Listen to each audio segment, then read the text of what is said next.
Hey folks, today's song has a little bluegrass flair to it.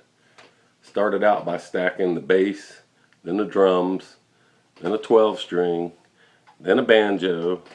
Now I'm going to add the mandolin. By the way, I'll be playing out at Edgar's Chicken Farm on Route 44 next week. Stop by and see me. Here we go.